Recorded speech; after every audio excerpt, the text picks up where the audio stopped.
Good morning and welcome to CSAC's regional meeting on housing and homelessness. I'm Virginia Bass. I'm the current CSAC president and I'm from Humboldt County, California. So CSAC began holding these regional meetings a couple of years ago to really focus on policy issues that all of our counties are dealing with. And it was a great idea to go into people's counties because, you know, it's great when you all meet in Sacramento, but you really don't know what's going on until you go into the regional areas and get a chance to see what's really happening on the ground. At those meetings, we've tackled multiple issues, including resiliency and disaster planning, most recently, behavioral health and economic development. And we even had a regional meeting up in my home county, which I refer to the true North Coast in Northern California, because we're almost way up by Del Norte. And that one focused on legalization, the issues around the legalization of cannabis. So in many ways, it was groundbreaking. It was unusual, but it was something that people left understanding the issue a little bit more and realizing that it's had something that they had to start embracing and move forward with. And so today we're going to focus on an issue that impacts every one of our 58 counties, housing affordability and homelessness. The affordability and availability of housing is at crisis levels throughout nearly the entire state.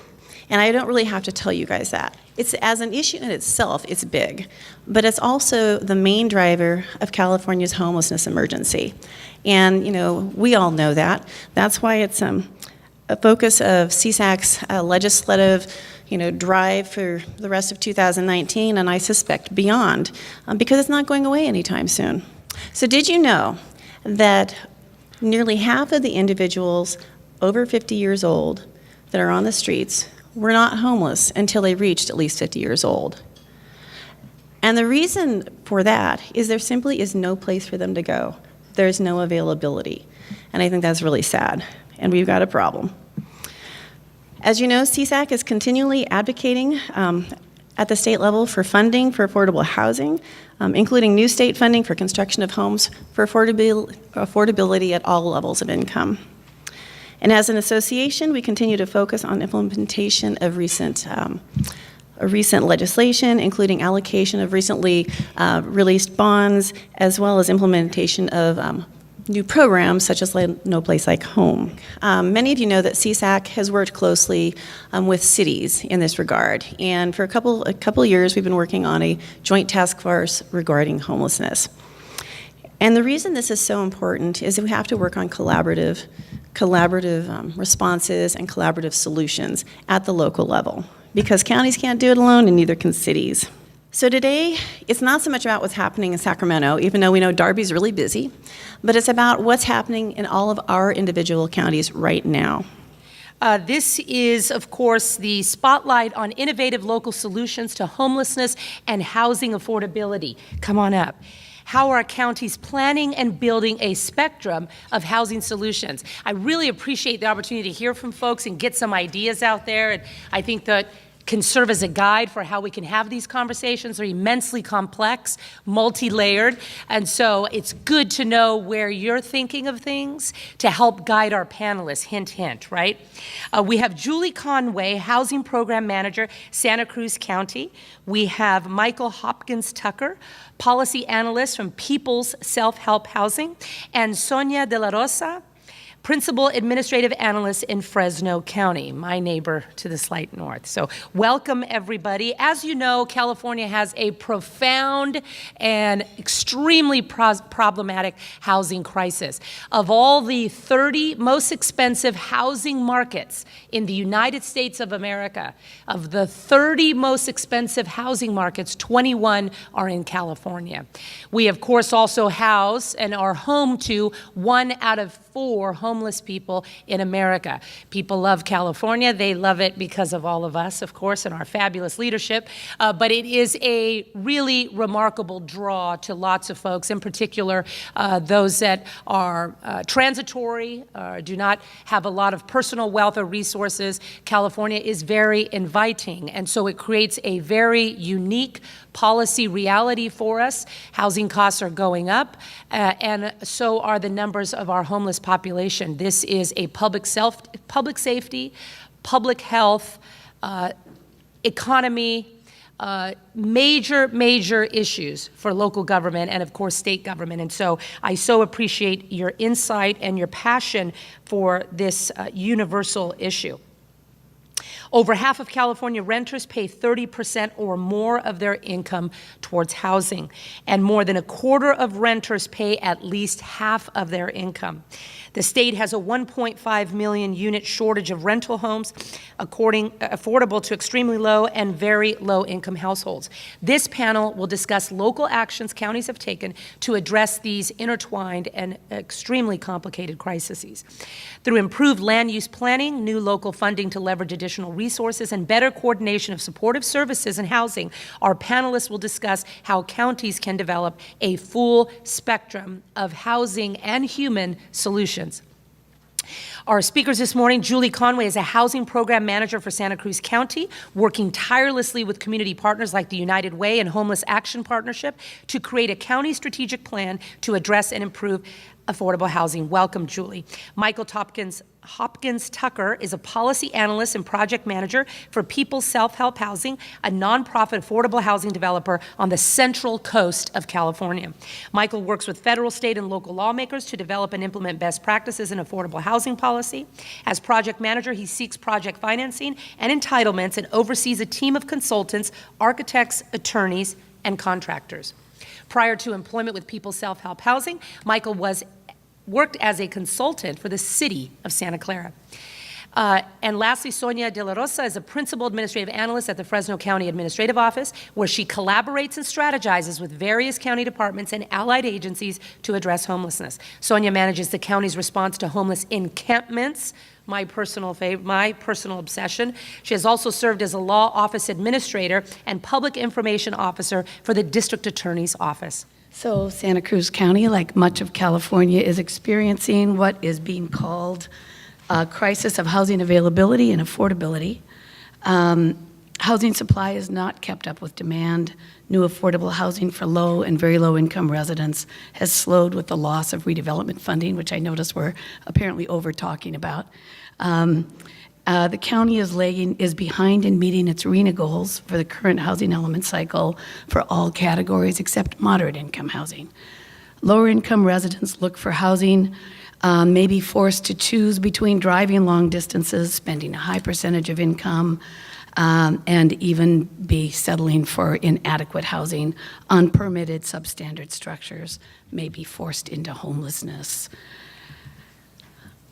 So, in order to address this crisis, the county is pursuing multiple policy strategies to encourage the creation and the preservation of housing. The planning department is working on a significant policy effort to update the general plan and the county zoning code to create the opportunity to broaden the range of housing types, particularly on corridors. And this update will involve land use, transportation, natural resources planning. But we call it the sustainability update. It's a major project. Its environmental analysis is expected to take up to 2 years to complete. And in the meantime, the county is working on a number of policy initiatives that we can implement in the short term to help address the affordable housing needs today. And I'm going to talk a little bit of each of these initiatives. So, Santa Cruz County zoning code has long allowed ADUs. They're an important source of smaller, affordable by design units for the county. In 2017 and 18, our county code was updated to meet state codes, state laws. It eased development restrictions on ADUs, required them to be approved ministerially. And ADUs that are converted from existing spaces have an especially streamlined process. The county's gone beyond the state mandate to encourage the construction of ADUs. We developed a number of guides, ADU basics, design guide, financing guides that are meant to help property owners as they navigate the ADU design process. They provide an overview of regulations. They illustrate choices that affect the cost and complexity of our ADU construction. And the financing guide in particular demystifies the costs by analyzing 4 different types of ADUs, calculating the fees, calculating the project costs in order to make it more understandable for each of those prototypes. So in addition to the printed guides, we developed a website full of tools. I pulled down some of them because it's a little hard to look at. But we have a GIS tool. It allows property owners to enter their address and learn whether they can build an ADU, how big it can be, what are the special districts that make it specially expensive for in different areas, and basically how to get through the approval process. The site includes a fee and a cost estimator. There's a downloadable Excel spreadsheet to build your own budget, help you figure out those costs, and just in general make it as easy as possible. Our website also talks about 3 financing tools that we developed. We've done which I could talk about for a long time. We did a loan program, an ADU forgivable loan program. We have funding through a partnership for Habitat that targets seniors.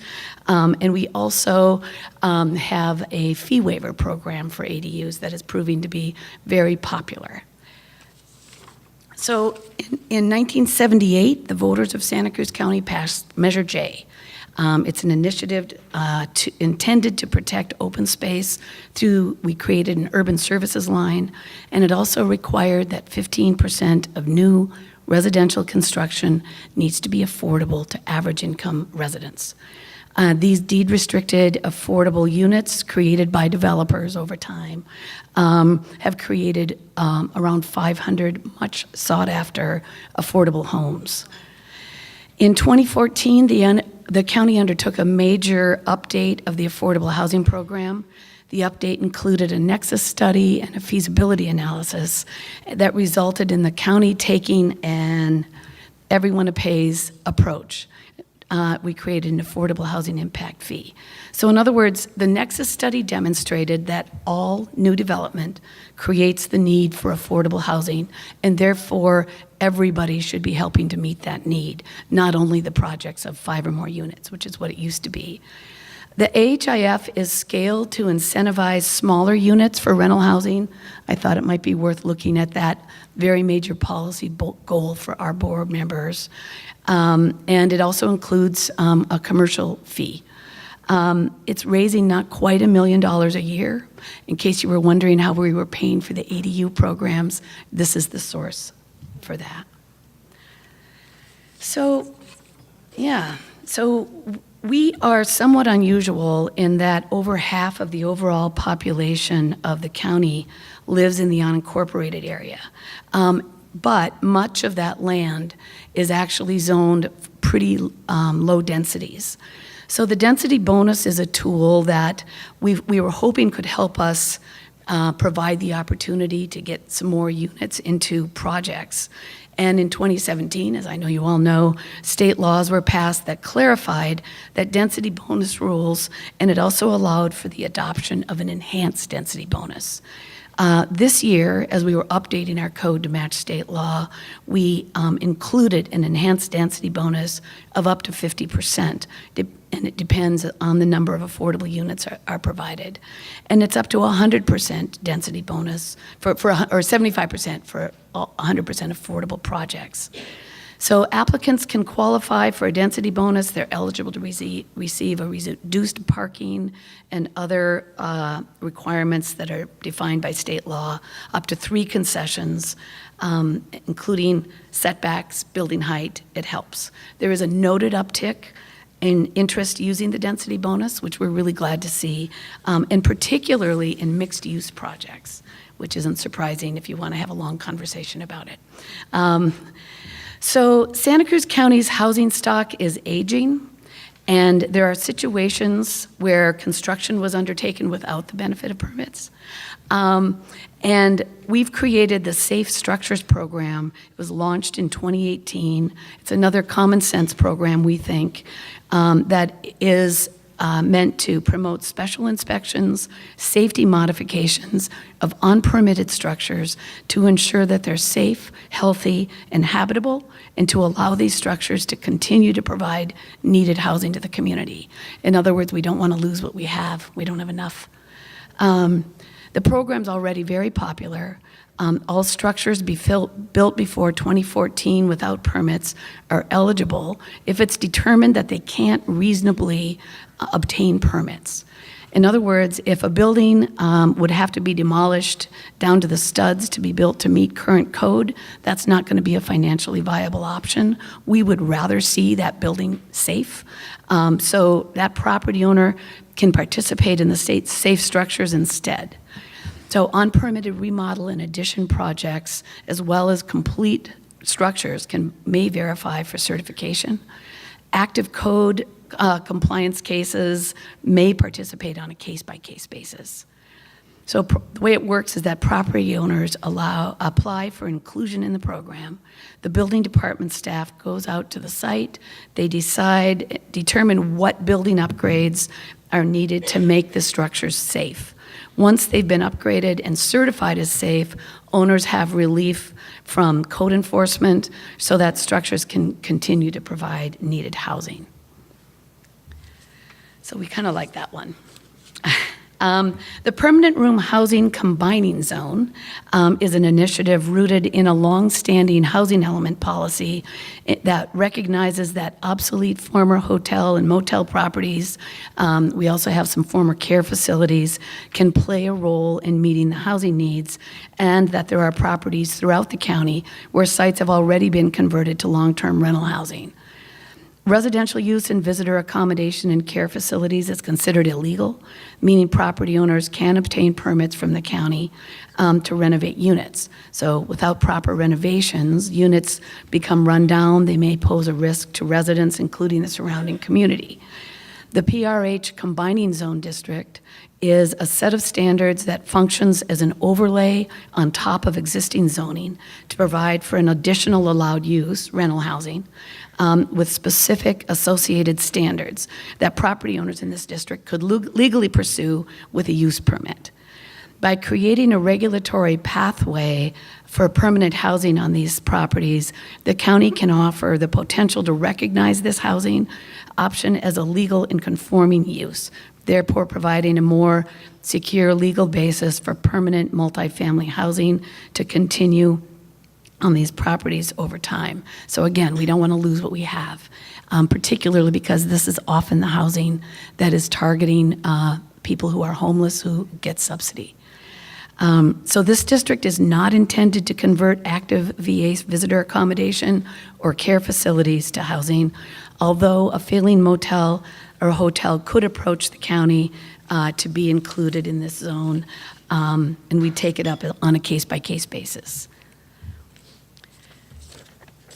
So agriculture is a key part of Santa Cruz County's economy, as has been mentioned.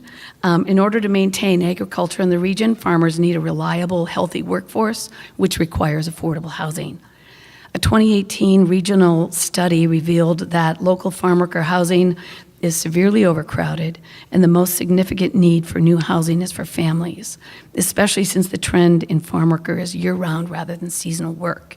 This trend means that there are more farm worker families in need of permanent housing in areas with access to urban services. You might believe me if I say I had to stop myself from going into the nexus with homelessness on this. So I think you all know that. So this is what we're doing about it. At the county level, we're undertaking some specific actions first. We're working to improve interdepartmental communication, monitoring, enforcement to make sure that farm worker housing is meeting building code and is not being lost to non-farm worker tenants.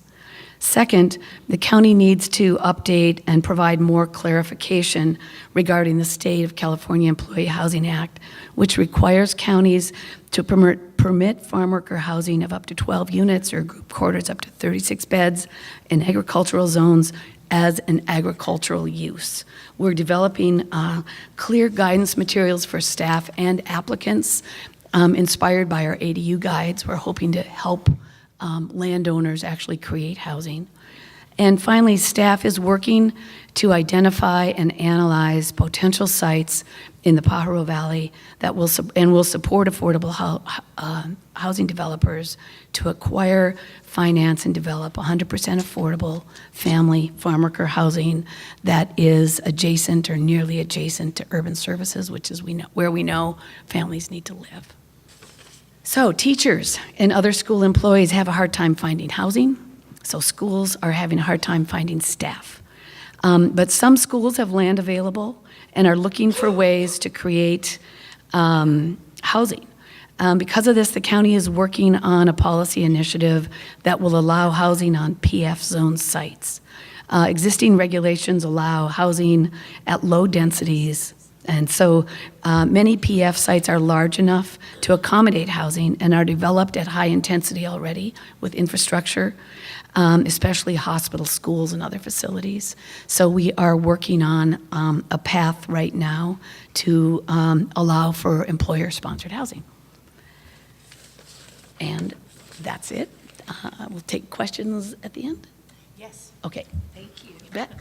Hello, everyone. My name is Michael Hopkins-Tucker. I'm a policy analyst and project manager for People Self-Help Housing. So I'm going to be approaching this as more of a practitioner of implementing all the programs and policies that everyone in this room is ultimately responsible for. So kind of trying to give a more boots on the ground perspective and also talk a little bit about recent success and collaboration that we had in San Luis Obispo County, which I was really excited to hear about some of the comments of things people are looking to get from this conference, because I think we can offer a bit of that from what we've accomplished in San Luis Obispo County.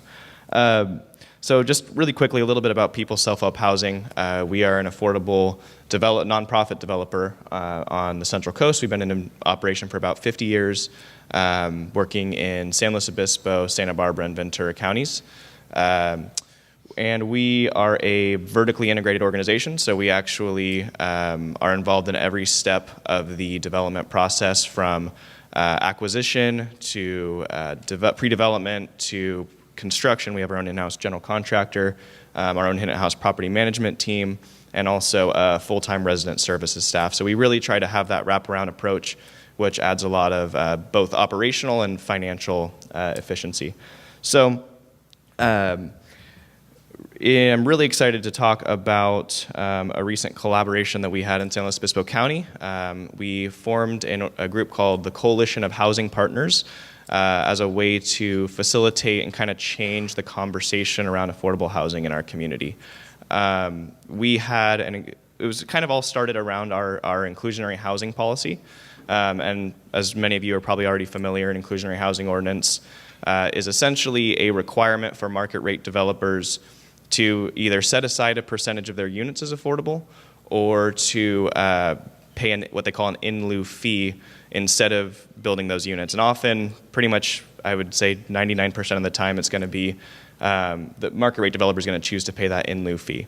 So that generates money into an affordable housing fund that nonprofit developers like my own can then leverage and bring in federal, state, private resources in order to make a project pencil out.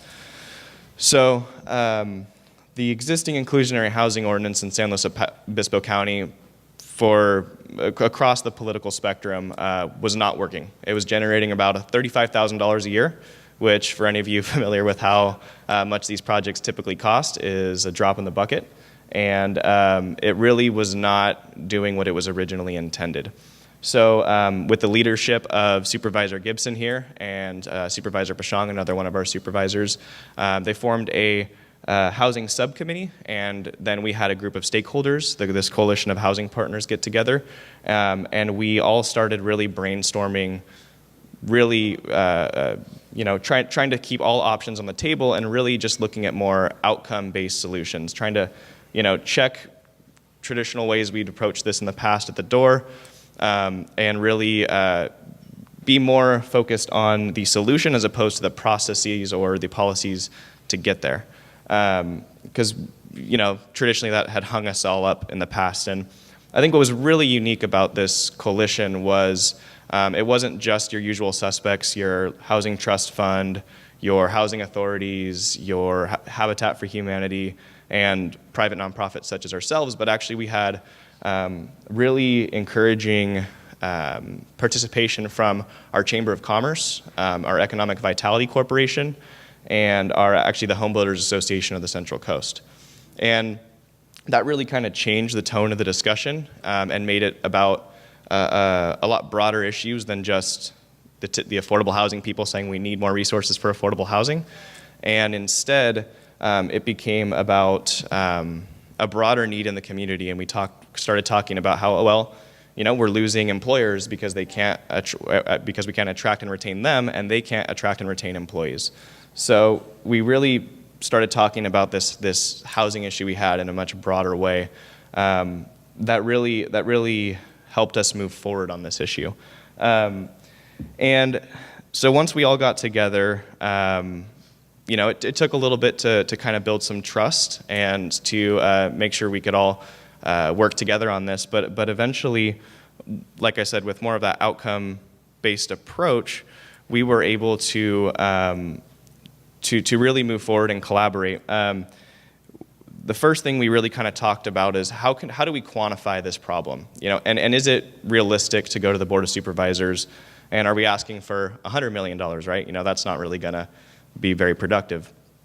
So to quantify that problem, I did an analysis looking at our existing RENA, excluding above moderate income housing production, because San Luis Obispo County had already overproduced those RENA goal categories.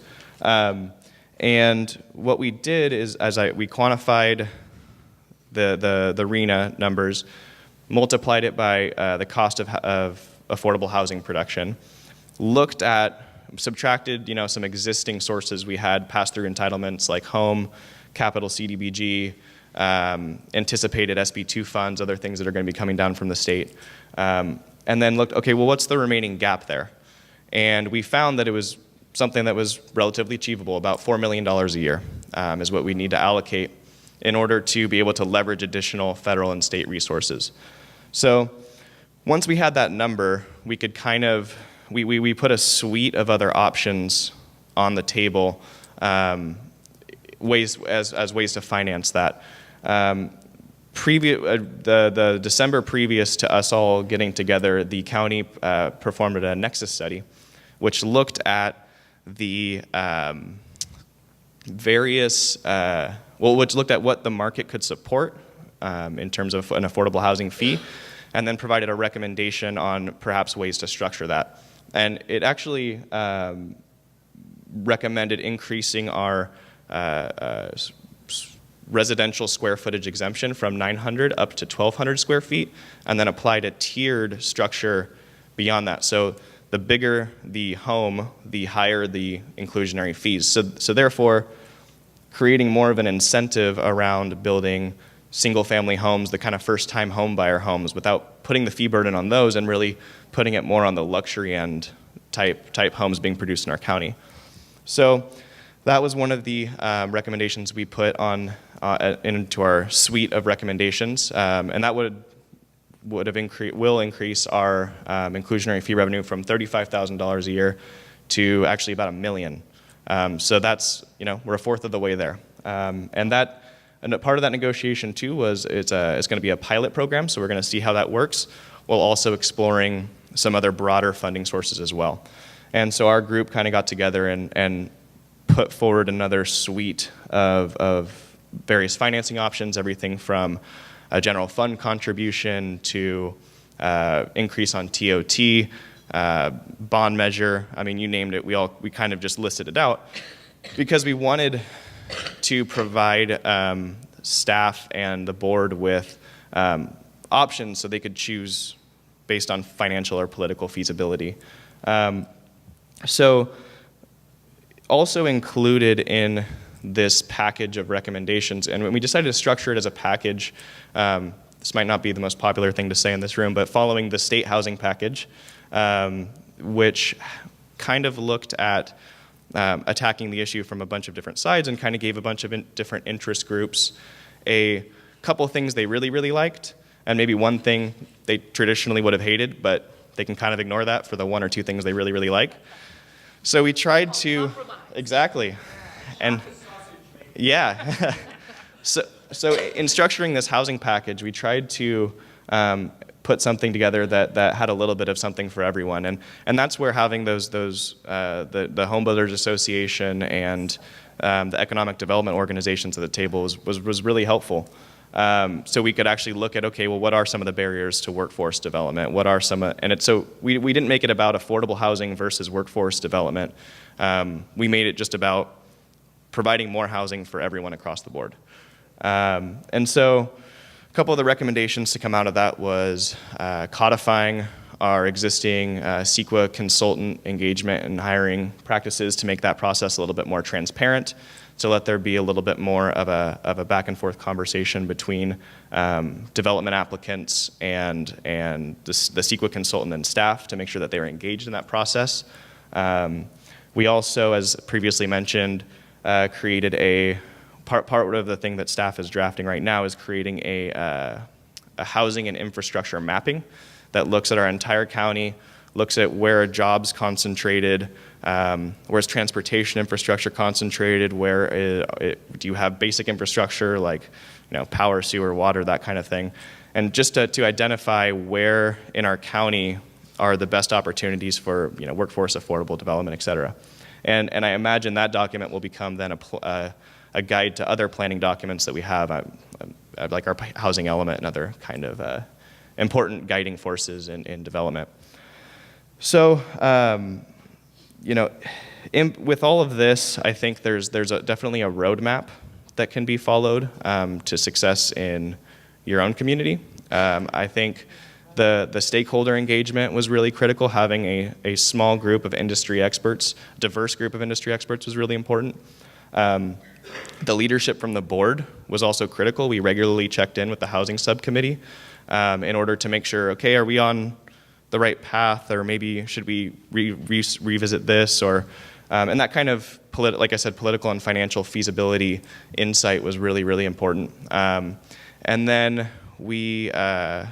another important part of that process, I think, was creating specific, realistic goals that we could achieve, and then subsequently recommendations and specific steps that could be taken to achieve them, understanding that anything might be selected within that suite of options.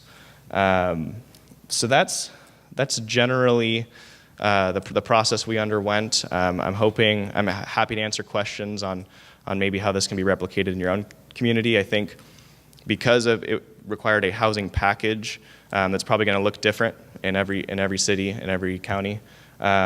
But I think the engagement process is really one of the things that I think was most significant about this entire process. Thank you. All right, good morning. And it really is a pleasure to be here to be able to speak to you about what we're doing in Fresno County. I am here representing a larger group.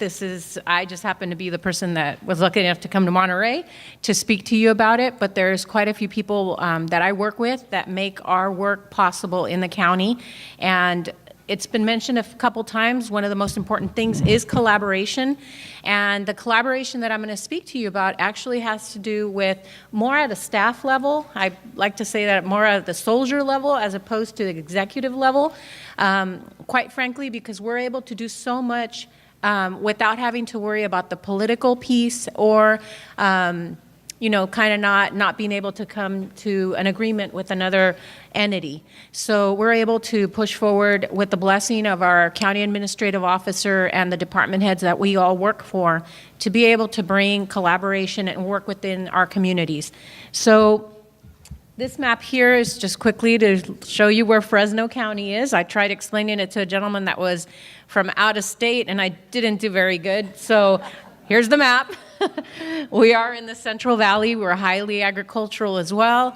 We have a high population of rural individuals, rural farm workers. And I actually am originally from Monterey County, from the city of King City. That was very different 20 years ago. So I'm happy to be here, and I'm very glad to see the representation that we have here for our county, because I still have a lot of family in this area. But most importantly, I like the fact that we're able to help people that really do need the help. And just keep in mind, doing nothing is really not an option. We have to do something at some level, and I think all of you being here shows the importance that you feel that this is a priority for your communities as it is for ours. So just a quick overview of Fresno County. Again, we are in the Central Valley. It's very hot in the summer, but lovely to visit. And we're somewhat cold in the winter, but again, lovely to visit. So this is the supervisorial district maps to just give you an idea of where everything's at.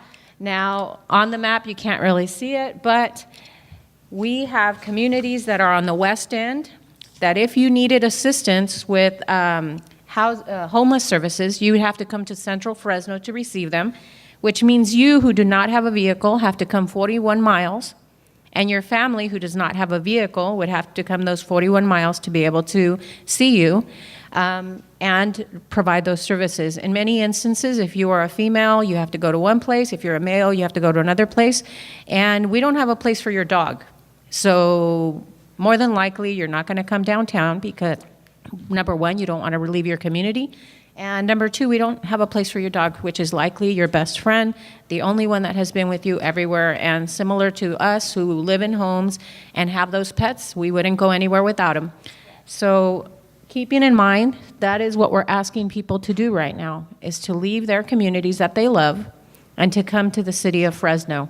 Then they feel unsafe in the city of Fresno because it is a big city. I, coming from King City, could tell you that if you asked me to come to Salinas to receive services, I wouldn't have come either, because that is a long way from my family and a long way from the place that I know. So that is what we're asking people to do right now, which is not acceptable. And so keep in mind, on the east side of the valley, you would have to travel another 33 miles to come to the center of Fresno. Same deal. You have to leave your community and your family, or your family would have to go to a different area and not the same area that you're going to.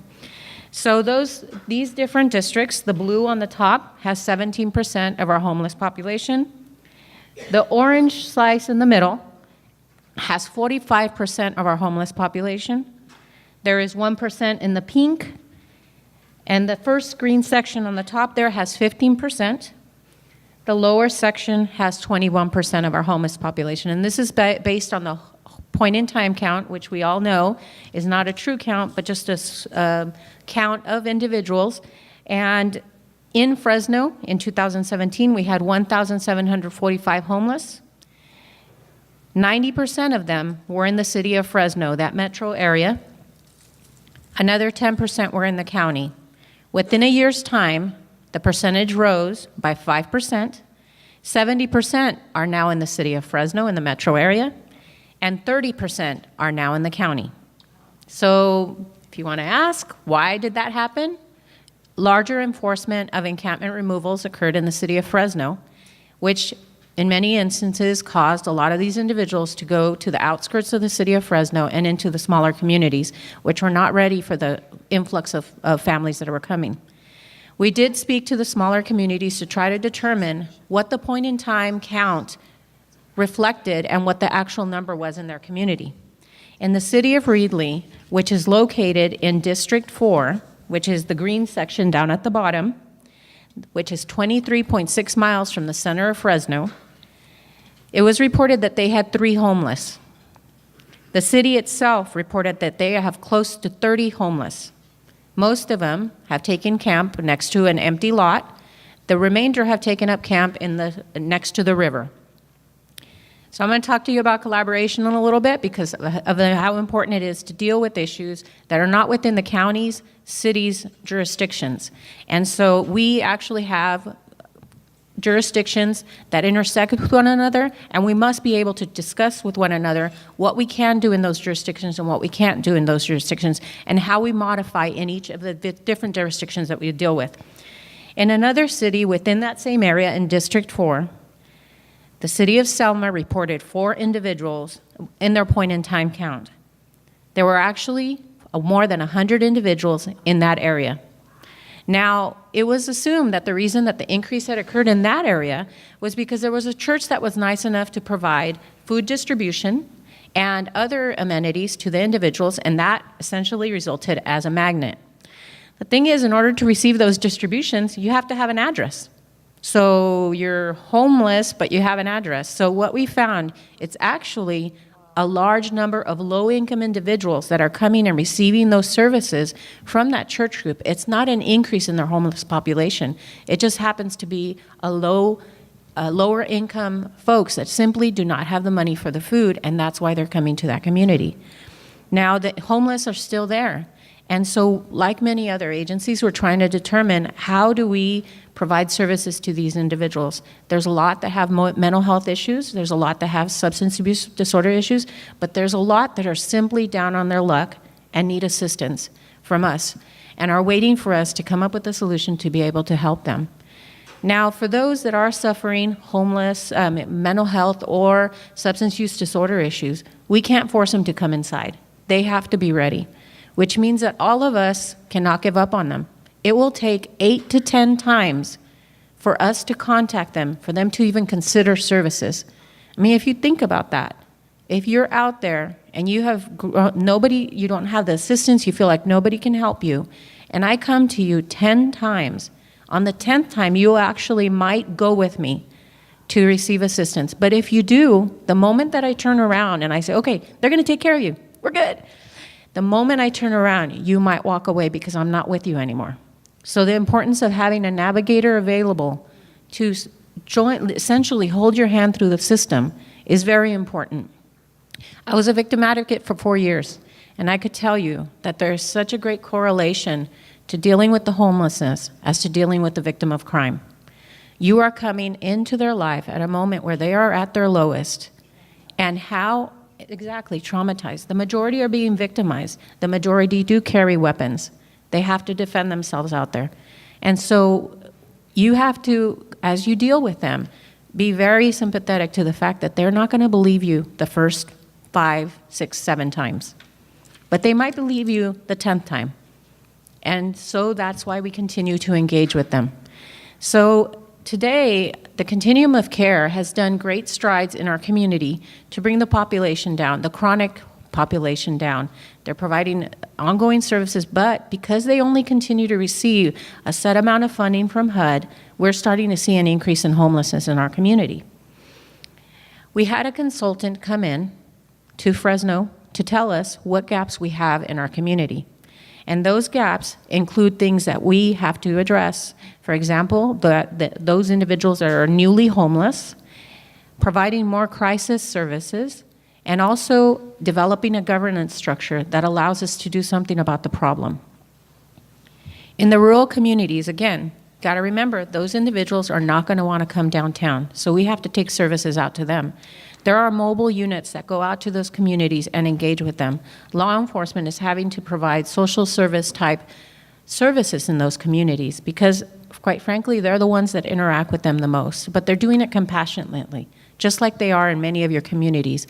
These officers are going out there with mental health clinicians and talking to individuals, trying to convince them to come inside. Now, let me remind you, if all of them decided to come inside, we don't have a place for them. So that's another thing to consider, that we want to be effective, we want to bring them in, but we also have to have the housing stock available, and we don't have that right now. So let's talk about collaboration. I am lucky enough to have been assigned to a working group that addresses homeless encampments, but we do so much more than that.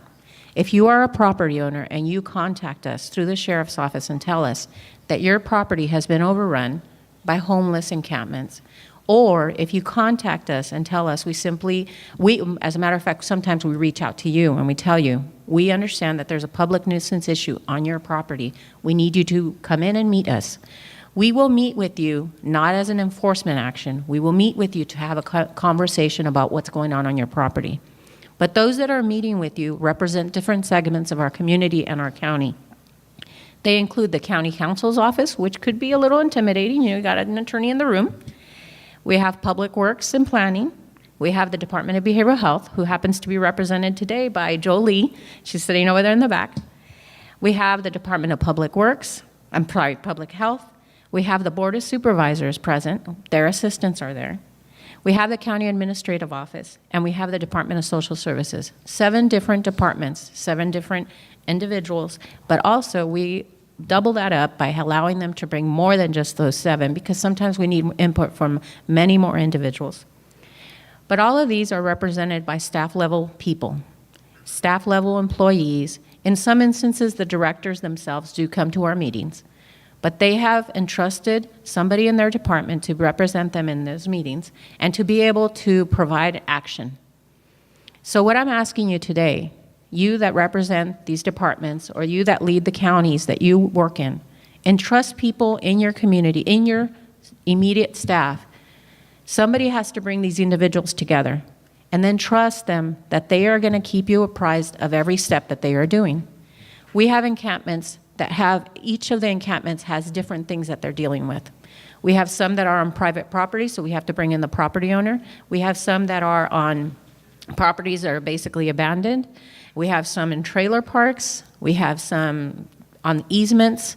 We have one right now that's next to the river and the water is rising. So we have to bring in fish and game. Fish and game has not been included in these conversations. And similar to Caltrans when we brought them in, or the high-speed rail, they are quick to tell you, we are not in the homeless business. Well, guess what? You are now. And if you ignore it, it only gets bigger. That's right. So today, we are dealing with fish and game. We are dealing with the city of Reedley. We are dealing with property owners and trying to address something that is not even in our jurisdiction. But why do we do it? Because those are our people, and we have to do something about it. And it's not okay for them to be taken down the river. It is not okay for human feces, for paraphernalia, for any of their debris to go down the river as well. Those rivers that we visit with our families. It is not okay, and that's why we're doing it. So we have been trusted to meet with these allied agencies and service providers. And when we find out that there is an encampment, the first thing we do is send advocates out to the encampments to talk to the individuals that are there. Not to try to dissuade, convince them to move along. We try to convince them to come in. Come in and seek the services that you need. But again, there has to be a development of trust, so we do it more than once. And some of the individuals that we met at the encampments, we're meeting at other encampments. We're seeing these individuals again and again. But that's okay, because one of these days they're going to trust us, and they're going to be able to come inside. Now, previously, like I told you, we didn't have a place for you if you have a dog. We didn't have a place for you if you had a partner with you, and we didn't have a place for all your stuff. With this money that's coming down from the state, we are going to be able to house pets, possessions, and partners. So now, if you want to come in and you're ready to come in, we have a place for you and your dog. We have RFPs that are in place right now. We've just ended one of them, and it is for triage, bridge, and diversion services. And we are in the process of other RFPs that are out there for those HEAP funds. And with those services, we're going to be able to provide so much more than what we've had in the past. In the past, we have had services that include, supportive housing, rapid rehousing, emergency shelter, prevention, and coordinated entry. Now, with these new funds, again, we'll be able to take in your pets, possessions, and partners, and we will have a triage center, bridge housing, diversion, expanded coordinated entry, rapid rehousing, outreach services, and using the youth set-aside, we will have coordinated entry navigation services, housing, again, health and safety education, and services as defined by our counties, meaning those that are specific to our county. These mix of services are non-linear, meaning that if you are out there and you are ready for housing, we could move you along in the system. You don't have to start at the triage center. But if you've been out in the street for a while, sometimes it's going to take a little while for you to reacclimate yourself into society, and that's okay. We'll be able to do that, and there will be support for you at these different facilities. We visited other counties to see how they're doing things, and there were certain things that were awesome, truly, truly awesome in their counties. But there were things that were not going to work in our counties, and again, that's okay. What works in San Diego may not work in Fresno County. We don't have San Diego weather, I'm just saying. It's It's not San Diego, but it's a lovely county. We don't have Monterey weather. But, so we have to modify how we do things a little bit, and that's okay. So you're going to find that if you decide to put a group together, which I hope you do, and I hope you have something like that in place. So I was very happy to hear Alameda has something like that. It really is important to have somebody be the person that pulls that group together and is able to take action. All the actions, there's so many things that I still go back to our CAO and Gene Rousseau, and I ask him, is it okay that I did this? And he's always been very supportive of what I'm doing. The one thing that we do have to work on is the collaboration, the political will, as you've mentioned. But in the meantime, we're busy doing work. And while we wait for the political will to align, we're going to continue doing that work. And I'm very glad that there is support from our Board of Supervisors, that there's work to be done with some of the cities, but the majority of them agree we have to do something. Part of my task now, and that I started in January, was that I'm going out to each of those communities. So I am visiting the towns of Selma, Sanger, Reedley, even the city of Clovis, which is adjacent to the city of Fresno. I'm going to go out to Mendota. I'm going to go out to Kerman. And I am going to reach out to each of those city managers and each of those police departments to ensure that we are providing all the services that we can. We can't do it all at once, but with the examination of the service gaps in our community, the rural communities were the only ones left out.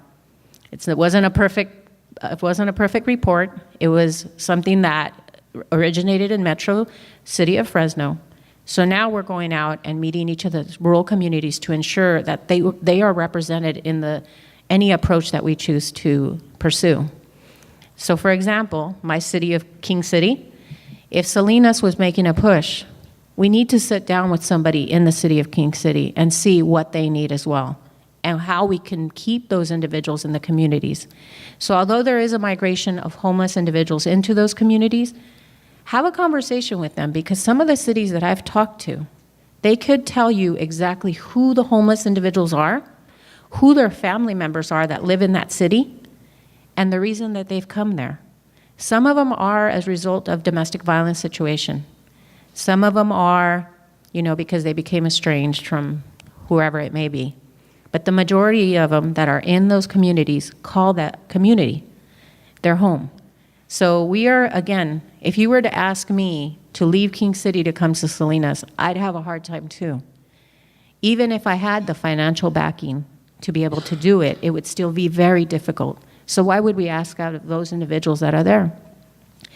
So again, I am always available to speak to anybody. I am so grateful for CSAC because I have been able to network with so many people because of my involvement with CSAC and the classes that I've attended.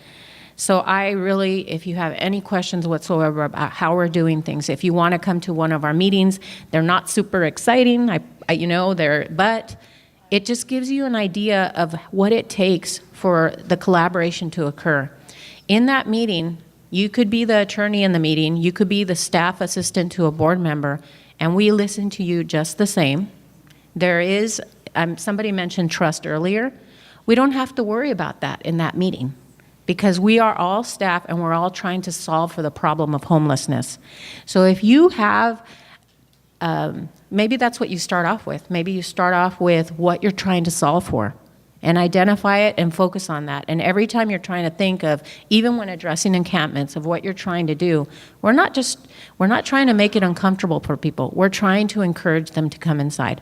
So again, I am definitely available if you ever need any conversation. What we do is so basic almost, it makes sense, but getting everybody in the room is what you need to do. And we do it every 6 to 8 weeks. So if at any time you're like, oh, you know what, I want to go check it out, send me an email. Send me an email, and at any given time, we may be bringing in somebody that we haven't brought in before because now we have an encampment that deals with that. And again, I could learn so much from you as well. So thank you very much for your time.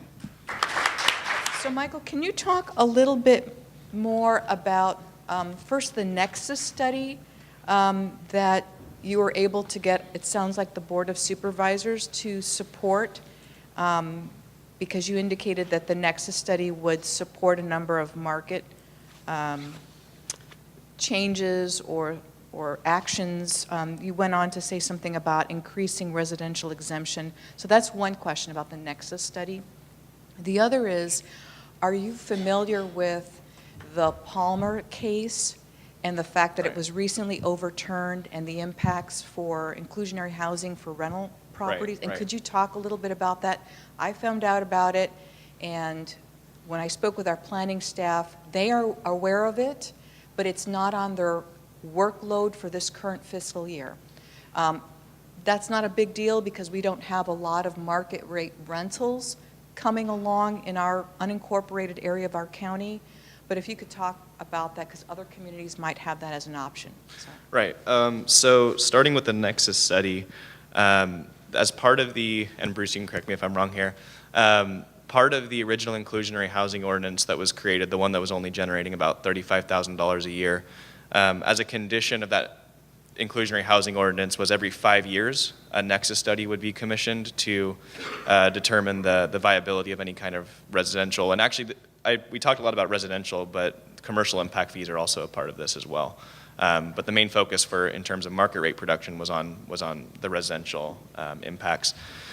So when that Nexus study was first reviewed by the board, it was rejected by a 3-2 vote, but it was something that supervisors from kind of both sides of the political aisle were willing to revisit when we eventually came back around to discuss the housing package at large. So it gave the Nexus study kind of was a driver in the conversation, make sure we have again, outcome, more fact-based conversations, and knowing that, okay, the residential market can support $7. We weren't recommending anywhere near that, I think was important. And then also, in regards to the exemption, so the existing inclusionary housing fee structure was set on units, or there was an exemption on units 900 square feet and below. So this, the Nexus study recommended that we increase that exemption to 1,200 square feet, and then subsequently apply a tiered, I can't remember if it was every 200 to 300 additional square feet, might have been more than that, maybe 400 square feet above. And if anyone wants me to share that report, I'd be happy to do so. It's a public document. And subsequently, we, kind of really the fee generator was not necessarily the tier change. It was the inclusion of custom homes into our inclusionary housing ordinance that wasn't there currently. The fee previously only applied to any kind of subdivision type project. So a lot of the custom luxury homes that were being built in San Luis Obispo County, because it is a coastal community, were not being captured by that fee. And so kind of for the sake of equity, we wanted to make sure that those were lumped in there as well. And that's really got us to that $1 million number. So I hope that answers the Nexus study part. And in regards to the Palmer fix, I think it's a pretty similar situation to what you were describing was going on in your county. I don't really see, and Bruce, again, you can correct me if I'm wrong here, I don't see a whole lot of residential market rate projects coming through, so even if there were something put in place in response to Palmer, I don't know if that'd be capturing a whole lot of fee that'd be worth the political fight to get there. So he's asking about involvement from Fish and Game. So we actually, through our Public Works Department, which is again why you need to have the different variety of departments available, Fish and Game and Public Works do quite a bit of work for the bridges. And so they have, the person that showed up was the director, but he directed me to his individual in-house that handles conversations with Fish and Game, and that's how we're bringing them in. We just started the conversation. We actually just had an internal meeting yesterday to try to identify the players. So the River Conservancy is also coming in. And also, we believe there's an irrigation district adjacent to there that we have to bring in as well. And so Fish and Game we know is going to be a little difficult, where, of course, the issue is how much of the vegetation do you remove, which vegetation is native, which is just weeds, and hey, we could take it out. We are actually approaching it as an environmental health issue, as opposed to what we would normally do with encampments. So in an encampment in a vacant lot, we could use heavy machinery and go in there and take care of it, right? Once you identify any infrastructure that may be in there and seal off any wells that were there. With this, it's a little different because we have to be really cautious about not disturbing the riverbed and also the vegetation. When you fly over the area, you can't see them. But when you walk, and you actually have to walk quite a bit, they're dug in there, and we're talking car batteries down there, regular batteries, like I said, paraphernalia. It's, obviously they use buckets down there, and there's a lot of stuff in those buckets. And what our concern is really an environmental concern, and also a public safety concern. We don't want any of the individuals being washed down the river, and also any of their property. So we're bringing them to the table simply by letting them know, hey, we need to do something. And also the sheriff's office patrols on that river. And they're going to start boating their boating unit by mid-April. So right now, as the snow begins to melt, the river is beginning to rise, and we want to do it within this 2-3 week period because otherwise it'll be just more dangerous. But that's how we're bringing them in. So, and we're being really frank with them. I mean, we're trying, again, not to do it as an enforcement type action. Hey, you either do this or, it's more of, hey, we want to partner with you. And maybe you haven't done it before. We have. Let's talk about it. And that really is what it is trying to bring them to the table and have that conversation. And although, yes, there is an attorney in the room, the reason he's in the room is because we also have to deal with the adjacent property owners, because we're actually going to have to go onto their property to be able to reach the people that are in the river or next to the river. So that's how we're doing it. So, that's why, again, if you involve your departments, you'll notice they have contacts with individuals you wouldn't even think to contact. If I had to do it, I would have gone to the top to Fish and Game and then gone down. In this instance, we're basically slicing through the middle, and then that contact that she has could then contact the top. So that's how we're doing it. For the outreach teams, are they nonprofit staff, or who exactly goes out to the encampments and the riverbed and such? Okay, so we have two different outreach teams. One of them is actually funded by the city of Fresno. That is an encampment team, and a homeless, it's called HERO. And they deal with the encampments that are within the city of Fresno's jurisdiction. Then on the county side, we have a home team that, again, it is made up of service providers. It is a cross-section of service providers, so it's not just one service provider going out there. It is through the continuum of care. So when we send them out, we let them know that we have an encampment in a specific area, and they'll go out and meet the people there. That's one of the great things about them, is they're actually mobile and are able to go out there. Where we have cross-jurisdiction, again, so for example, we are the county of Fresno, but we have cross-jurisdiction with the city of Fresno, BNSF, Caltrans, High-Speed Rail. We will ask permission of those different agencies to allow the outreach workers to go onto their property. For Caltrans, it's a little bit different because obviously they are on the side of the road, so we don't want to put them in harm's way. So what Caltrans does is they actually bring the individuals in from the easement, and they bring them to a lot to be able to talk to service providers in an empty lot, as opposed to out there in the area. For BNSF Railway, they do go out to those specific areas and meet with the individuals prior to BNSF clearing the property. But yes, it is made of a cross-section of outreach workers. My question is really, and I deal mainly in supportive services, but I've had two private property owners with 5-6 acre lots that have recently contacted the county in something I don't have much experience. That's a private-public partnership for developing affordable housing. Michael, any tips, any experience? I just don't have any breadth of knowledge in that regard. It's something that's very attractive to us as a governmental agency, that public-private partnership in developing solutions for this. Sure, I'm glad to take that one. And what county are you with? Merced County. With Merced. I think it was mentioned earlier, one of your problems. So first of all, this can't be done without private-public partnerships. And the development of permanently affordable housing relies on that. No project gets done without the opportunity of a site. And oftentimes, a site can be the inspiration for making a project happen. We've got a lot of inspirations for that and some really good stories about it. But your private property owner is unlikely to be able to find his way through the really complex requirements, first of a land use entitlement, to be able to do whatever needs to happen to develop those sites at the most efficient way possible. And then the financing is going to be very complicated. So one of the really key collaborations that you could help facilitate is a partnership with a nonprofit housing development corporation. And I know one of the challenges in the more rural areas is there's not as many of our really great nonprofits working out there. And it's a challenge to especially to get a nonprofit builder to come out for the first time. Because you're going to need to have a site that can carry probably 40 units or more. And I don't know how it sounds in Merced. In Santa Cruz County, that is a huge project. They don't really, and it's really hard for a nonprofit to come and get themselves set up and their property management and so forth without it. But that's going to be the kind of partnership, and that's the place to start. And there are some really great resources in the area.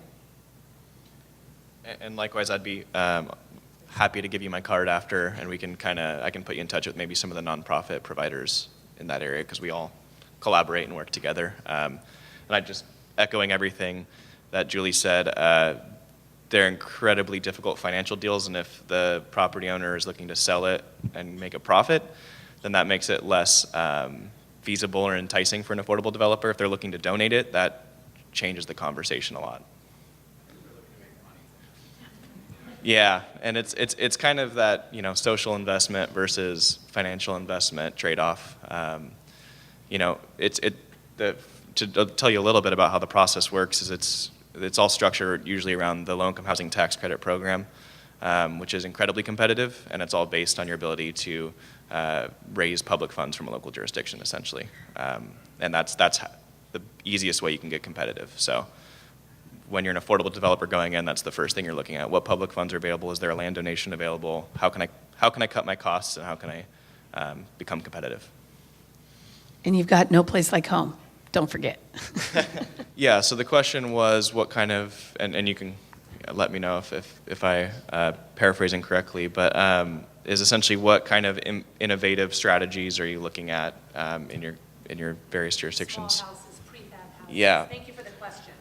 Great question. From our perspective, we've explored things like tiny homes from the nonprofit side and other kind of innovative housing models, and I think one of the real challenges is that we're kind of boxed in with a lot of the affordable housing programs in order to finance these things because we're a nonprofit. So if there was maybe a large,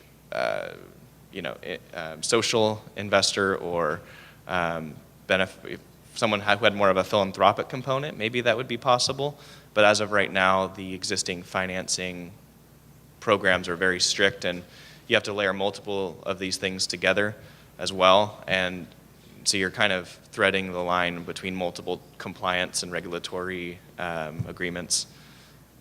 So we've certainly explored it and we're looking at it. It's just there's some really strict construction standards, really strict service. I mean, across the board, it's kind of you're working a little bit within a box. I could jump in on that. And our county is right now working a collaboration between departments. There's some state money available through Human Services that would allow counties to up to $25,000 to help families who are involved with, we call it CHAMP, to purchase a structure.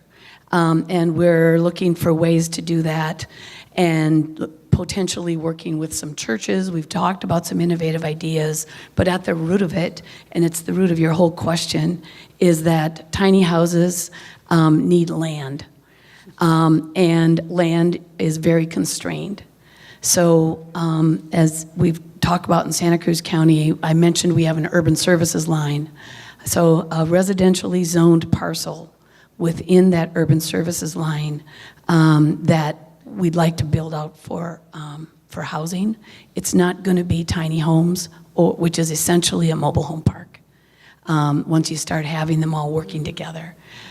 So I think it's a great and innovative way to provide housing finding a way to do it on an interim basis is, at least in our county, the way we're most likely to use it. And then one final thing, Jane Barr left, but we have done multifamily housing that was done in a factory. And I think that's a really, really interesting opportunity that lies ahead. We'll see if it turns out to help Project Pencil or not. Thank you. Lastly, Sonia, we have essentially 1 minute. Okay. Really quick, so for our county, given the funding that's coming down, certainly we do look into the possibility of different type structures, but right now they're really focused on supportive, permanent supportive housing structures and units. And for example, the behavioral health has partnered with the Housing Authority, which in our county, actually, the Housing Authority serves as a developer of sorts and is very active. And in the past, the Behavioral Health and Housing Authority have opened up units with the commitment then to provide services in those units for a good 20 to 30 years, if not longer. So that's kind of what's being done in our community. Again, the biggest problem we have is the infrastructure in the smaller communities. And without addressing that first, it's going to be really difficult for us to be able to do what needs to be done. So perhaps we need to look into a more mobile type solution, maybe mobile homes as opposed to actual homes. But that's still something that we are trying to determine.